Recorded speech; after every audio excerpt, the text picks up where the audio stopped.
때문에 이렇게 어려운 상황에서라도 우리가 예배하고 또 설교하고 같이 모여서 함께 한다는 거죠. 참 하나님의 은혜라는 거죠. 왜냐하면 서로가 어떤 부분에서 온전한 일치를 못 본다 할지라도 그러나 여기서 하나님 중간에서 역사하시기 때문에 그거를 우리는 바라보고 지금 한다는 걸 하자.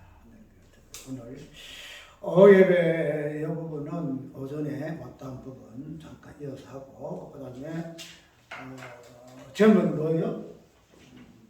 다섯째 날 장로교가 그 생물 이 부분을 가지고 오전 이어서 오분을 할 것인데 오후에 오전에 이 부분을 하는 부분에 있어서 마무리 결론을 유보하는 만날 했던 소리, 창조 후와 창조 전의 그 세계에서 부분을 거론하기 위함인데 우리가 모든 것이 짝이잖아요. 짝이고 관계 이 부분을 이야기할 때는 그 관계의 어떤 상대적인 그 부분은 모든 사물을 대비해서 그 부분을 거론하지만은 그러나 그러한 상대성에 대한 그 관계를 통해서 그 상대성에 대한 그 부분을 이야기하게 될 때는 꼭 성부와 성자의 그 관계성에서 이 부분이 출발한다.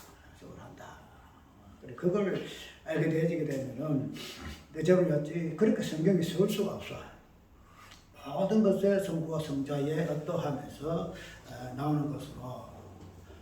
그래서 오늘 이렇게 보아지는 부분, 특별히 자연계시와 특별계시라는 이 부분에서 상대성이잖아요. 자연계시가 있고 특별계시가 있고 특별계시 있는데 이러한 개념들에 대한 관계성, 상대성이라는 이 관계성을 그런적인 부분에서는 비록 자연계시와 특별계시 이 부분으로 상대성을 가지고 대비해서 관계 개념을 이야기하지만 그러나 이러한 모든 개념들은 모든 개념의 실제가 되는 성부와 성자의 어떤 부분에서 이런 개념들이 나온다는 것을 이야기했죠. 그래서 영생이라는 개념도 솔직히 실존이 아니거든요. 맞죠? 눈으로 만져보고 우리가 어떻게 이해할 수 있는 그런 개념이 아니라 실존의 개념이 아니라 추상적인 개념이지만 이런 영성의 개념도 성부와 성자의 개념 속에서 우리가 이해를 한다는 거죠. 그 다음에 순종이라든지 은혜 개념, 진리 개념도 그리고 이 땅에는 모든 표현되어진 사물을 표현하는 개념들도 그런 것들의 본질이 되어지는 성부와 성자의 그 부분에서 파생되어지는 부분이기 때문에 그래서 자연계시와 특별계시라는 자연과 사람이라는 만물과 사람이라는 이 관계의 어떤 이 개념도 우리가 이 모든 것에 근원이 되어지는 성부와 성자의 이 부분에서 해석을 하게 되면은 뭐 그렇게 쉬울 수 없어요. 영예대로 자연계시, 만물의 계시에서는 어떤 부분이 중심이고 또 특별계시의 부분에서는 무엇이 중심이다. 이게 5가지에서 3가지 나누는 것으로 이야기했다는 거죠. 그러면은 우리가 모든 부분들이 이게 성과 성경 관계에서 해석을 해낼 것 같으면은 이 자연계시라는 이 부분은 우리가 특별계시인 사람에 의해서 통치받는 존재가 만물이에요.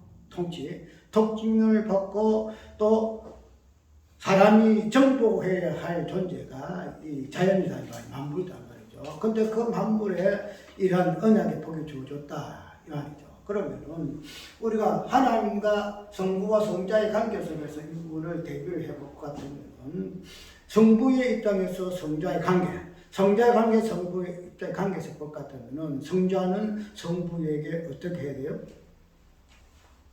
성부가 성자를 통치하고 다스리는 이런 존재예요. 아버지니까. 그래서 빌리스 보게 되면은 아버지 뒤에서 당신이 복종하는 것으로 이야기하거든요. 복종해서 아들이 아버지에게 복종하는 것은 동일한 하나님이시지만 아들의 입장에서의 그 부분을 그렇게 표현하고 있다는 거죠. 그러면은 우리가 계시의 부분에 자연과 만물과 또 사람이라는 이 부분을 성부와 성자의 입장에서 그 부분을 생각하면 성자의 입장에서의 표현이 만물이에요. 만물. 그 다음에 성부의 입장에서의 표현이 사람의 머리예요. 그러니까 머리는 모든 것 통치하고, 그래서 하나님은 모든 것에 통치하고 다스리는 분으로서 머리잖아요. 만물의 어떤 있어요. 그렇게 되면 그러한 특별 계시와 자연 계시의 관계성을 성부와 성자의 관계성으로서 보게 되면 성자 하나님은 자연 계시의 이 부분에서 성부 하나님의 특별 계시에 복종하고 다스림 받아야 할 그 존재로서 계시적인 부분으로서 이야기를 지금 하고 있다 하는 부분. 보아지게 되면 단순하게 자연 계시가 그냥 만물이라는 이 개념으로서만이 우리가 이해를 하고 이것을 설명하는 표현으로서의 자연이고 만물이고 그 다음에 계시라는 그러한 단순하게 그 속에 있어서만 그것이 아니다. 이 부분이 올라가시고 추상화돼 가지고 누구를 설명하고 있는가 하는 계시의 문제 부분에서 누구를 설명하고 있는가, 누가 다스리고 누가 복종해야 하는가. 그것을 만물의 무리들은 아담과 하와를 통해서 보여주는데 이것이 근원적인 부분에서는 성부와 성자의 관계 속에서 이야기를 지금 하고 있다. 이렇게 이야기. 그래서 아까 이야기했잖아. 근원적인 부분에서는 언약의 복은 동일하다. 자연계시에 주신 정육과 번성과 충만한 이 언약의 복과 또 사람에게 준 특별 계시에 주신 이 언약의 복, 마지막에 정부하고 통치라는 이 언약은 본질 똑같다. 그러나 방편으로 다르다 하는 말은 그런 어떤 같은 동일한 하나님이시지만도 성부 하나님과 성자 하나님의 다름을 그렇게 표현하고 있다는 거죠. 그래서 우리가 이 자연 계시를 우리가 보통 그냥 자연 계시에서 부분만 이야기해서 안 되고 우리가 이 왜 자연 계시가 있고 이 자연 계시에 하나님이 다섯째 날에 창조하시면서 언약의 복을 명하셨는가 하는 부분을 그냥 언약의 복은 우리 사람에게만 주어진 것이다 해서 그냥 언약의 성취적인 부분을 쭉 부수로 이야기하는 것은 단순하게 사람에 관해서만 보이는 거, 특별히 같이 보는 거. 근데 아까 이야기한 대로 하나님은 우리 만물을 언약의 복으로 주는 방편도 우리에게 주어졌거든요. 왜냐하면 정보가 통치하는 것은 누구를 정보가 통치를 하죠? 사람이 사람을 정보가 통치를 해요? 아니라요. 사람이 사람을 정보가 통치하지 아니하고 이 만물, 자연을 하나님께서 언약의 복으로 통치하고 정보하라고 주셨기 때문에 이 만물이 없으면 안 된다는 거야. 만물이. 자연이 없으면 안 된다. 자연이 없으면 누가 통치하고 정복할 거냐 말이야. 그런 부분에서 이 자연의 만물의 그 구수사적인 그 의미를 한번 깊이 생각해 봐야 한다. 그래서 그 부분에 이제 마지막 가서 유대인도 필요 없다. 유대인도 뭐 영적 이스라엘 있으면 되지. 무슨 육적 이스라엘이 구속사에 무슨 의미가 있나? 그게 아니다 하는 거죠. 이야기했죠. 민족으로 봐서는 자연 계시 입장에서가 유대인이에요. 유대인. 또 특별 계시 입장이 영적 이스라엘이에요. 근데 이것이 두 개가 상관없다? 있죠? 그러면은 영적 이스라엘과 육적 이스라엘에 상관이 있어요. 그들의 육적 이스라엘의 회복을 위해서 영적 이스라엘이 있는 거예요. 그것이 로마서에 있는 내용이거든요. 그래서 저번에 얘기했죠. 이러한 지혜는 오묘하다. 누구 하나님의 깊고 오묘한 이 지혜를 누가 감당하리요? 사도 바울이가 단식 고백하는 이유가 거기 있다는 거죠. 그래서 결론적으로 보면은 영적 이스라엘에게도 육적 이스라엘의 특권을 영적 이스라엘에게 넘겨준 것도 결론은 뭐예요? 영적 이스라엘에게 하나님의 긍휼을 베푸기 위해서. 그 다음에 이 육적 이스라엘의 어떤 그 실패, 나는 실패라고 생각 안 해요. 왜? 실패가 실패되어지면 그냥 실패로 끝나지만은, 그러나 실패가 긍휼로 회복되어지는 것은 실패가 아니에요. 그럼 하나님 왜 이런 불순종 가운데 거두어 두셨느냐 하면은, 그럼 한 사람들이 오해하는 얘기예요. 이스라엘이 그런 부분에서 어떤 사람들은 그렇게까지 설명 안 하는데 보통 실패했다 그러거든요. 쉽게 말해서 막 이렇게 하나님의 은혜를 주어졌는데 은혜를 걷고 성경 그래 분명히 이야기를 하고 있어요. 그런데 그 내면을 깊이 들어보게 되게 되면 실패가 인간에 의해서의 실패가 아니라는 말이죠. 인간에 의한 실패가 아니라는 거죠. 무슨 말이냐면 인간이 잘못해가 실패했다. 그러면 모든 원인이 인간에게 있다는 거죠. 인간이 무슨 잘해서 뭔가 잘 되었다. 그럼 인간한테 원인이 있다는 거죠. 근데 성경은 그렇게 이야기하고 있잖아요. 그렇게 이야기하는 뉘앙스 풍기면서도 결론적으로 그렇게 벌써 이야기를 안 해요. 그래서 토기장이 이야기를 하잖아. 하나님이 요강을 만든 것도 하나님이고, 아니 음식을 그릇 담는 것도 하나님인데 그게 누구한테 책임이 있느냐? 하나님 책임이 있다. 그래서 죄를 그러면 하나님께서 죄를 짓는 것은 하나님 책임이냐? 이렇게 나오는데 이제 그 부분은 따로 그 논리가 나와요. 어쨌든 그러한 부분을 보게 되지면은 자연 계시고 그리고 특별 계시의 이 부분은 특별히 언약 관점에서 동일하고 방편적인 부분에서는 다르나 똑같은 어떠한 하나님의 언약의 복을 드러내는 존재로서 만물이 있고 우리 인간이 있다. 그분이 예수 그리스도와 성자와 성자의 어떤 부분이다. 그리고 유대인과 우리 영적 이스라엘과의 관계성이다. 그래서 육적 이스라엘이 그냥 실패했으니 저는 망할 것이고 우리는 하나님의 공의를 얻었으니 우리는 그냥 승승장구하리라 해서 안 되고 마지막에 이스라엘도 회복되지는 그래서 거기에서 그들의 그 실패로 인해서 하나님이 그냥 두지 아니하시고 다시 회복시키는 말미암아 영적 이스라엘에게 긍휼을 베풀어 주셔서 하나님 은혜 감사하게 한 것 같이 영적 이스라엘도 하나님의 긍휼이 드러남으로 말미암아 하나님 되게 하심을 목적으로 하고 있다 하는 사실. 그것이 오늘 우리가 성경 보는 전체적인 관점이에요. 여러분 오늘 이 부분을 이제 다섯째 창조, 만물의 창조 완성에서 언약의 복이 어떻게 주어졌는가 하는 부분을 살펴보고 그 다음에는 이런 바다와 땅 가운데서 우리 한번 다시 새롭게 한번 읽어봅시다. 읽어보니까 아니 봅시다. 하나님이 큰 물고기와 하게 돼 20절 하나님 가라사대 물들은 생물로 번성케 하라. 하나님 물들은 생물로 번성케 하라.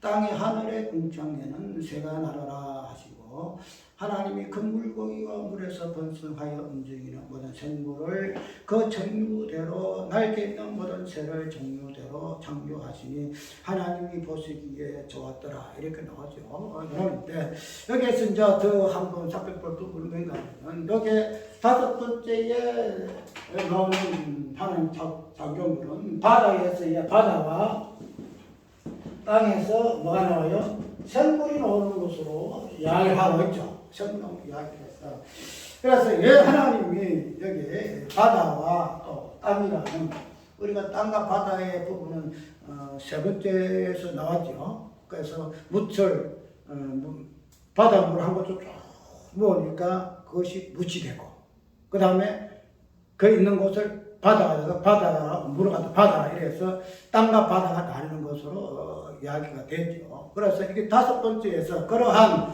바다와 땅에 이제 하나님께서 무엇을 창조하시는가 하면 생물을 창조하시는 것으로 이야기를 하고 있는데 이 생물을 단순하게 생물로 표현하고 있지만은 그 뒤에 보게 되면은 21절에요. 21절에 보게 되면은 이런 표현이 있죠. 21절에 하나님이 큰 물고기와 그 다음에 큰 물고기가 물에서 번성하여 움직이는 모든 생물을 종류대로 날개 있는 모든 새를 그 종류대로 이렇게 해서 바다에서 생물을 내는데 그 생물의 이름을 뭐라고 이야기하는가 하면 큰 물고기라 이렇게 표현하고 있죠. 큰 물고기. 우리가 물고기는 보통 예수 그리스도인을 이야기를 해요. 그래서 그 표시로서 고기 해가지고 표시로서 우리가 표를 하는데 여기에서 바다에서 하나님께서 큰 물고기를 라는 생물을 창조를 해내요. 창조해내는데 우리가 이 바다라는 이 개념 자체는 무엇을 보통 이야기를 하고 있죠? 바다는 우리가 성경의 어떤 이스라엘 역사를 보게 되면은 바다는 홍해로부터 시작해가지고 그 다음에 홍해로부터 시작해가지고 또 마지막에 요단강으로 이렇게 쭉 나가죠. 그래서 이 바다는 하나님의 어떤 심판의 어떤 표로서의 이 부분을 많이 설명하고 있어요. 바다에서. 그런데 이 바다에서 하나님이 생물을 창조해내는데 그 생물의 창조의 인물이 그 이름이 뭔가 하면 큰 물고기라. 그래서 우리가 이 큰 물고기라 하게 되면 이 큰 물고기의 이 표현이 성경에 한 군데 있어요. 보통 이야기하는데 그거 기억나요? 큰 물고기? 응? 고래. 그래, 그 요나예요, 요나. 그 보면은 큰 물고기가 요나가 막 퉁 빠질 때 삼키잖아요. 삼키실 때에 그 물고기 뱃속에서 요나가 3일 동안 들어가 있어요. 들어가 있고 마지막에 여기에서 다시 뭐나요? 토연해가지고 하나님 사역을 하는 것으로 표현되고 있는데 거기에서 표현이 이 큰 물고기인데 이것을 생물이라 이야기를 해요. 이 생물. 그러면은 하나님께서 이 생물을 바다의 생물을 만들었고 이것을 큰 물고기라는 이름으로 명하셨는데 이 큰 물고기의 이 역할이 뭐냐 말이죠. 큰 물고기 역할이 뭐냐. 하나님께서 그냥 생물을 만들었다. 또 특별히 바다라는 거 쉽게 말해서 사망의 어떤 모습이고 허함의 어떤 본질을 안고 있는 이 바다, 심판의 표로서 갖고 있는 바다에서 생물이 나오는데 그 생물이 큰 물고기다. 이 큰 물고기가 요나에 보게 되면은 어떤 역할을 하죠? 요나를 집어삼키는 사망이 엄침한 가운데 지옥이라는 요 부분을 표현하는 것이 큰 물고기예요. 그것을 이제 생물이라 이렇게 이야기를 좀 하거든요. 그러면은 우리가 이 땅에 있는 모든 이 생물들은 하나님이 바다와 땅에서 생물이라는 이러한 개념으로 다양한 종류로 이렇게 만들어졌는데 이런 종류의 목적 자체가 무엇인가? 아까 이야기했잖아요. 우리가 자연 계시 이거 자연이잖아요. 땅과 바다 자연이란 말이에요. 자연 계시 속에서의 하나님께서 언약의 복을 명하시고 생명하고 번성하고 뭐하라 충만하라 하는 이 부분은 이러한 모든 생물들이 각기 역할이 있다는 거예요. 각기 역할이 자기 하는 일이 있어요.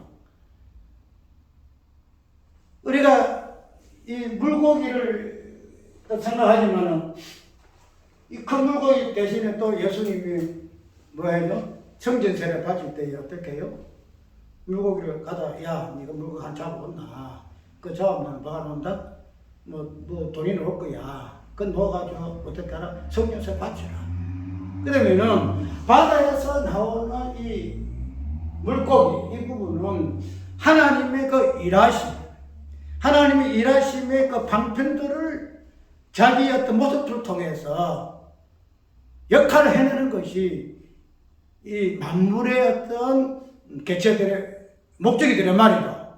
그래서 그 물고기 이 부분은 사망의 어떤 건세. 이 부분에서 어떻게 하나님이 집어넣으시고 예수 그리스도를 지옥에 집어넣었어서 그 다음에 다시 부활시키는 이런 역할을 그 요나 시대의 요나를 통해서 특별히 큰 물고기라는 이 물고기를 통해서 하나님께서 그런 사역을 계시하시고 표현하게 하셨다는 거예요. 그러면은 이런 물고기의 목적 자체가 아까 우리가 생명하고 번성하고 충만이라는 이 개념 자체는 그 나름대로 자기의 어떤 만드신 목적에 걸맞게 아낌없이 그냥 완전하게 드러내는 이런 부분을 우리는 뭐라 그러죠? 충만이라 그래요. 충만이라는 것은 모자란 차고 넘친 건 충만이라고 하잖아요. 그래서 이 땅에 있는 만물의 모든 생물들은 자기 나름대로의 어떤 그 이치에서 그 역할을 완전하게 드러나는 그런 부분을 충만으로 이야기하는데 이런 역할 자체를 큰 물고기가 그런 역할을 하게 되면서 큰 물고기가 자기가 하고 싶어서 그랬을까요? 하나님이 생물을 바다에서 창조하시고 그 이름을 큰 물고기라 만들었기 때문에 그런 역할을 한다는 거야. 이것을 이런 창조를 생긴 하나님만의 목적은 나중에 요나라는 놈이 불순해가지고 도망칠 것이니까 네가 그걸 살피라. 지옥을 한번 맛보게 해라. 그렇게 하기 위해 사람이 큰 먹이를 만들었다는 거야. 그래서 이 큰 먹이는 자기 역할 다 한 거야. 그냥 고래잡이 해가지고 고래 이렇게 고기를 식용을 주기 위해서 하는 것이 아니고 하나님께서 만드신 목적 자체는 이런 목적에 걸맞게 만드셨기 때문에 이런 일을 한다는 거야. 그것이 충만이야. 그 충만. 생명되어지고 번성되어지고 충만하게 되어져 있더라 이 말이죠. 그래서 우리가 이런 모든 것도 마찬가지죠. 하나님 우리를 창조하신 목적 자체는 다 걸맞게 나를 나대로 정림사 정대로 이와를 이와도 이거 다 하는 것은 그 나름대로 개체의 특성들이 다 있어요. 그런데 그런 특성을 그렇게 만든 것은 그런 특성으로서 뭔가 하기 위해서 좀 문제가 많다, 성격적으로 문제가 많다, 인격적으로 문제가 많다, 저걸 사람이 아니야, 여러 가지 연약함이 있다지라도 그런 부분을 통해서 하나님의 일하심을 드러내기 위해서 하나님이 만들었기 때문에 우리는 그거 가지고 가타부터 이야기해서 안 된다 이 말이죠. 그걸 뭐라고 해요? 판단하지 말라는 거야. 판단하지 마라. 판단하지 마라. 하나님이 저렇게 만들었어요. 물고기는 만드신 이유는 금먹기 용도의 신이 하나님 만들었겠죠. 자기가 내가 물고기 되고 싶다는 거 아니라 말이죠. 그랬대요. 아까 이야기했고 작은 물고기도 마찬가지. 이 물고기는 성전새. 성전새가 뭐예요? 그 물고기 자체가 성전새의 개념을 표현하는 거죠. 성전새가 뭐죠? 성전이라는 것은 뭐죠? 성전이라는 것은 무차 이야기했잖아요. 예수 그리스도의 그 죽음과 부활의 의미를 보여주는 것이 이 성전이라고. 그러면은 그 성전의 세금을 내는 존재가 이 물고기예요. 물고기. 그러면은 물고기는 그런 물고기 홍보로서야 자기 역할을 다 한 거야. 지하에 가가지고 물고기를 건져가지고 그 위에서 동전 몇 개 넣어가지고 이렇게 하까. 그렇게 하나님이 그렇게 하시기 위해서 물고기를 만들었었고 그것이 생물로서야 표현되고 있다. 자, 그 다음에 이런 부분을 보게 되지게 되면은 이제 뒤에 보면은 어떤 종류죠? 또 새가 나오죠. 새는 다 성경에 자주 표현하고 있잖아요. 특별히 하나님의 무엇을 이야기할 때 하나님의 전능하신 주권을 이야기할 때에 새를 이야기하죠. 공중의 새를 보라. 자들이 비싼도 아니하고 먹기 위해서 하리도록도 아니해. 하나님 묻고 마신다. 하늘의 새도 하나님 떨어지게 하지 아니하시 떨어지지 아니한다. 그래서 이런 공중의 새 그런 생물들도 하나님의 그 일하심이 무엇인가 하는 부분을 보여주기 위해서 하나님이 생물이라는 그런 개념으로 창조하셨다는 거죠. 그것이 이제 각자의 종류의 이름으로 이렇게 표현되어 있잖아요.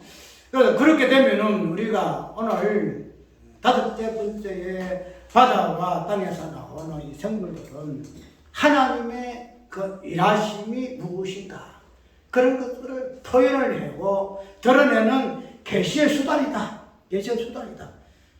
그러면 동일하고 우리도 똑같다는 것을 우리는 먼저 인지를 해야 할 것이고 그래서 우리가 이 바다의 물고기가 아까 그 사만인의 부분을 들었는데 그랬죠. 요나의 지옥을 맛보게 이렇게 물고기 상태가 그랬죠. 오늘 계시로 보게 되면은 바다에서 바다 나오죠. 바다에서는 바다 용이 올라오죠. 용이 바다 용이 올라오죠. 그러니까 바다 그 자체는 하나님이 심판의 어떤 부분을 드러내는 개념이 이 바다거든요. 그래서 마지막에는 모든 것에 악에 추계되어지는 용이 어디서 올라온다? 바다에서 올라오는데 이 용도 뭐예요? 생물이에요, 생물. 하나님 창조하신 생물. 우리가 어떤 포용적으로, 사실적으로, 용이 이렇게 생겼다, 저렇게 생겼다, 우리가 표현을 원하지만, 그러나, 우리가 이미지적으로도 용이라는 개념은 어느 정도 형상하잖아요. 병바지 생겼고, 뿌리 있고, 뭐까지 이런 거 어느 정도 우리가 형상을 이해를 한다는 거죠. 그런데 그런 것들도 우리가 생물의 개념으로 하나님께서 창조하신 창조물들이다. 이렇게 이해를 한다는 건데 그 역할이 뭐예요? 마지막에 진정한 사망이 무엇인가 보여주는 존재로서 용이 바다에서 올라온다는 거예요. 그게 하나님께서 마지막으로 바다의 그 물고기와 바다의 다음에 어떤 되어지는 용을 창조하신 이 목적이 그러다. 바다를 통해서 지옥의 권세가 무엇인가, 지옥이 무엇인가, 그분이 이 계시를 오는 용의 등장을 통해서 하나님께 우리에게 계시하고 있는 내용으로 우리가 이해를 한다는 거죠. 그 다음에 우리가 이 학법을 쭉 살펴보고 이제 특히 생물이라는 개념 자체를 우리가 성경에서는 무엇을 묘사하고 있는가 전체적 입장에서 한번 살펴보기 위해서 우리가 에스겔을 한번 봐요. 에스겔 1장에 보시게 되면은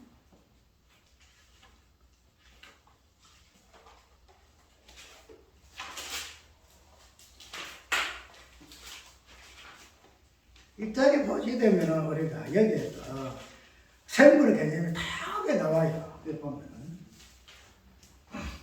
자 1장 4절 에스겔 1장 4절 내가 보니 북방에서부터 폭풍과 큰 구름이 오는데 그 속에서 불이 번쩍번쩍하여 빛이 그 사면에 비치며 그 불 가운데 단새 같은 것이 나타나 보이고 5절에 그 속에서 내 생물의 형상이 나타나는데 그 모양이 이러하니 사람의 형상이라. 각각 내 얼굴과 내 날개가 있고 그 다리는 곱고 그 발바닥은 송아지 발바닥 같고 나가난 구리 같이 빛나며 그 사면 날개 밑에는 각각 사람의 손이 있더라. 그 내 생물의 얼굴과 날개가 이러하니 날개는 다 서로 연하여서 행할 때에 돌이키지 아니하고 일제 앞으로 곱게 행하며 그 얼굴들의 모양은 내세 앞은 사람의 얼굴이요 내세 우편은 사자의 얼굴이요 내세 좌편은 소의 얼굴이요 내세 지는 독수리의 얼굴이니 그 얼굴은 이러하며 그 날개는 들어 펴서 각기 두 서로 연하였고 또 둘은 몸을 가리웠으며 신이 어느 편으로 가려면 그 생물들이 그들로 가되 돌이키지 아니하고 일제 앞으로 곱게 행하며 또 생물의 모양은 숯불과 햇불 모양 같은데 그 불이 그 생물 사이에서 오르락 내리락 하며 그 불은 강체가 있고 그 가운데서 번개가 나며 그 생물의 왕래가 번개같이 빠르더라. 이 에스겔자는 생물에 대한 이야기예요. 근데 이 생물을 이거 보게 되면은 이제 뭐 문맥 따라 또 이렇게 하나하나 설명을 해야 또 이해가 가능한데 전체적인 입장에서 에스겔서에서 등장하는 이 생물은 에스겔서는 뭐죠? 이스라엘 백성들이 바빌론에서 포로되어 있을 때에 하나님께서 어떻게 그들을 이방인이 바벨론을 심판하시고 또 이스라엘 백성들을 심판하신 가운데서 다시 구원하신 하는 부분들을 다루는 것이 에스겔서예요. 그 다음에 이 내 생물을 등장시키는 목적 자체는 뭐잖아요. 내게 행사로 사람 얼굴도 보이고 소의 얼굴도 보이고 사자 얼굴도 보이고 뭐 독수리 얼굴도 보인다는 거죠. 그래 이 부분들은 왜 우리가 독수리 이런 것들은 어떤 하나님의 그 악망하심 소의 하나님의 어떤 희생하심 그 다음에 저는 사자는 뭐예요? 용맹한 거. 또 사람도 하나님의 어떤 형상이고. 그래서 생물의 모습이 이런 네 가지의 모습으로 보여드리는데 어쨌든 이 생물 그 자체가 하나님의 그 일하심이 무엇인가. 특별히 딱 크게 이야기해요. 하나님의 심판은 어떻게, 하나님의 구원은 어떻게. 그것을 에스겔서에 하나님 생물을 통해서 보여준다는 거야. 그래서 이런 환상을 통해서 하나님께 보여주신 것을 에스겔서 전체가 그 내용이에요. 어떻게 심판하시고 어떻게 생물이 하나님의 심판을 어떻게 이야기하고 하나님의 구원을 어떻게 생물이 이야기하고 있는가를 에스겔서는 이렇게 이야기하고 있다. 전체가. 그러면 하나님이 첫 창조석에서 5대의 생물을 만들었다. 아까 우리가 부분도 살펴봤잖아요. 그런데 그런 통틀어서 생물의 개념은 에스겔서에서의 어떠한 의미로 지금 활용되어지고 있는가 보게 되게 되면 왜 하나님이 5째 날에 생물이란 개념을 생물을 창조하셨을까? 그 부분이 정확하게 나온다는 거죠. 여기에서 어떤 문맥 따라서 하나하나 이런 이야기를 한보다도 전체적으로 이 생명 오늘 첫째 창조에서 5번에서의 그 생물 목적 자체가 무엇인가? 언약의 복을 드러내는 존재로서 하나님 만물을 창조했었다 이렇게 이야기했죠. 그러면은 이러한 5째 창조에 나오는 이 생물이라는 이 존재도 하나님의 언약의 어떤 의미, 언약의 복이 무엇인 것을 드러내는 존재로서의 하나님이 창조하신 목적인데 이것을 성경 전체에서는 그렇게 표현하고 있다. 언약이 무엇인가 보면 SBS만 이 생물 보는 거 아니에요. 다양한 이런 생물의 어떤 개념들이 나가잖아요. 우리가 알듯이 어떤 사람이 낙타 같은 개념을 보자. 낙타 같은 개념을 보게 되면 누구예요? 그 샤군목장 발람인가? 그것도 그 동물들에게 누구예요? 그 두고두는 것이 낙타예요, 낙타. 그리고 이 생물들.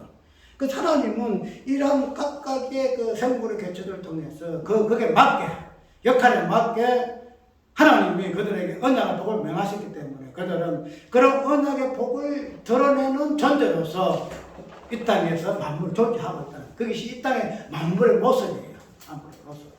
그래서 우리는 단순하게 생물이라는 이 5번째 것 자체가 하나님 그냥 뭐 하늘에서 뭐 만들고 또 물고기를 만들고 새를 만들고 뭐 만들고 이래가지고 하나님께서 그냥 자연계시에서 우리가 줬다 이렇게 단순하게 생각하지 말고 이러한 자연계시에서의 언약의 복이 어떻게 그들에게 주어졌는데 그들이 어떠한 역할을 생물한 개념 속에서 성경에서 하나님 일하심을 심판과 구원을 드러내는 존재로서 하나님이 그들에게 생물로 명하셨고 그들에게 언약의 복을 명하셨다. 그래서 그들은 이러한 언약을 복을 다 하고 다 하는 것이 그들의 임무예요.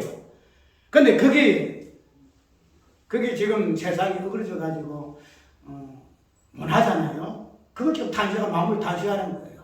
만물도 단식하고 우리 인간도 단식하고 그것을 하나님께서 그 성령이 가지 단식함으로 인해가지고 그 성령의 단식을 들어서 하나님이 다시 회복시키시는 것이 하나님의 일의 성취하심에 근로리는 것을 우리가 아는데 오늘 5번째의 그 생물이 어떠한 계시에서만 그치지 아니야. 언약의 복을 드리는 계시로서 그 다음에 하나님의 언약의 복을 성취하는 도구로서의 각자의 어떤 그 개체 걸맞게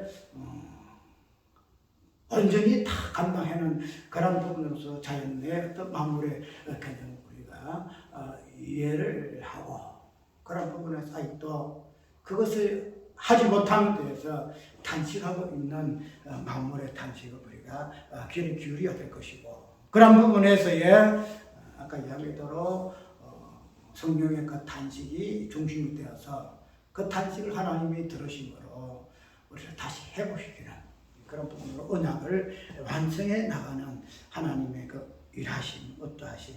그 되면은 결론적으로 이 생물도 결론적으로 누구를 이야기하죠? 생물도 생물 자체가 예수 그리스도예요. 생물 자체가. 생물 자체가 하나님이 심판과 구원을 드러내잖아요. 그것들을 완전하신 분이 누구예요? 예수 그리스도밖에 없어요. 그래서 내 생물이 단순하게 그냥 소나 양이나 이런 어떤 다양한 개체로 표현되지만 그러나 그러한 생물의 그 본질적인 의미는 예수 그리스도시다.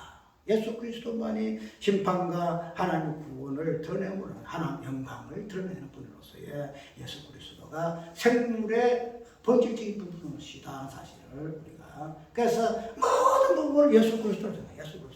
우리는 이 생물 가지고 이 생물 이런 생물이 있고 저런 생물이 있고 뭐 이렇게 해가지고 생물 자체를 거치는 것이 아니고 그 생물 자체의 본연의 상물의 본질이 무엇인가 부분을 저 위에까지 올려가지고 예수 그리스도를 접촉시켜서 그분을 온전히 설명해내는 것이 이 성경이다 사실 우리가 깊이 있게 이해하시기 바랍니다. 자,